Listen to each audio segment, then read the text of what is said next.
ఈరోజు మనం అంబేద్కర్ వర్ధంతి జరుపుకుంటున్నాం. అంబేద్కర్ వర్ధంతి ఈయన మనం ఎవరంటే మనకు రాజ్యాంగం అమల్లోకి చేసిన రాజు లాంటి వారు. మనకు ఆయన మహానుభావుడు. మన పెద్ద కులాల వారు మన కులాలని అనగదొక్కి ఎన్నో వేదన చేశారు మనకు. కానీ ఆయన తట్టుకోలేక మనకు రాజ్యాంగం అమల్లోకి చేసి మనకు విముక్తిని కలిగించాడు. ఆయన మనకి లేకుంటే మనం చిత్రహింసలు పెడుతుండ్రి పెద్ద కులాల వారు. ఆ చిత్రహింసలు తట్టుకోలేక చనిపోయేవారు కూడా, అంత చిత్రహింస. కానీ ఆ చిత్రహింస ఆయన భరించి మనకి స్వతంత్రం తెచ్చినట్టు చేశాడు.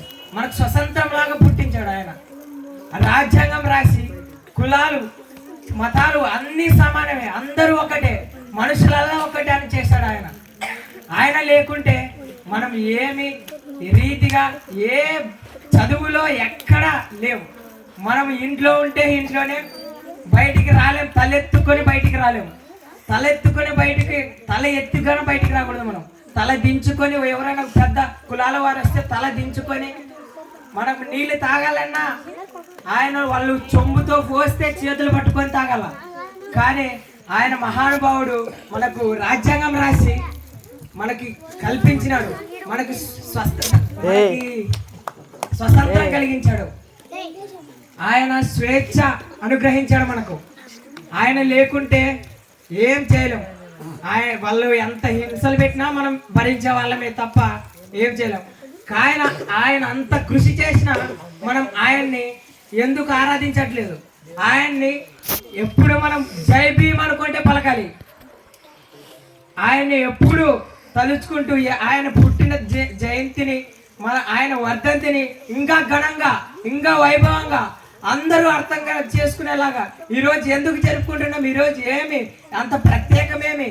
అంత ఈరోజు ఇట్లా ఏంటి, ఇంత పిల్లలు ఏంటికి, గుంపు ఏంటికి అని అందరూ ఆశ్చర్యపడేలా మనం ఘనంగా చేస్తే, ఆ పిల్లలే చేస్తున్నారే, మనం ఇన్నేళ్ళ ఇంత సంవత్సరాలే బాబు మన కొరకు కష్టపడి ఆయన చనిపోయిననే మనం ఎందుకు చేయలేదు?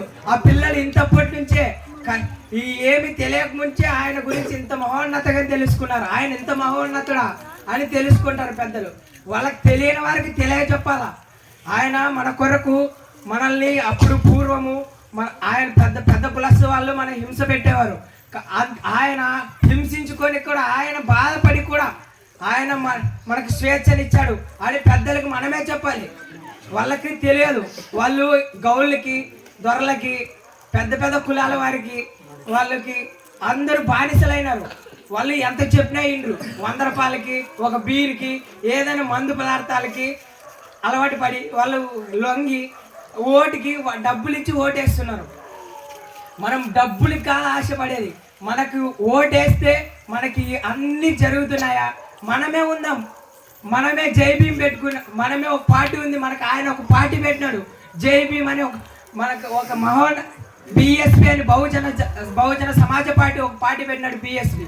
ఆ పార్టీలో మనమే మంత్రులు, మనమే అందరూ ఉందాం అని, మనమే ఒక విప్లవం తయారు చేద్దాం.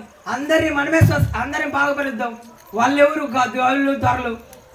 వాళ్ళంతా మనం అందరూ పోరాడితే వాళ్ళంతా మనము అందరూ పోరాడి మనం బిఎస్పి అనే బహుజన సమాజ పార్టీని వెలుగులోకి తెచ్చి ఆయన ఇంకా కింద ఉండేవాడిని ఆకాశంలోకి ఎత్తి ఆయన గురించి మొత్తం దేశమంతా అల్లాడిచ్చేటట్లు ఆయన గురించి మనం చెబుతూ సాగిపోదాం.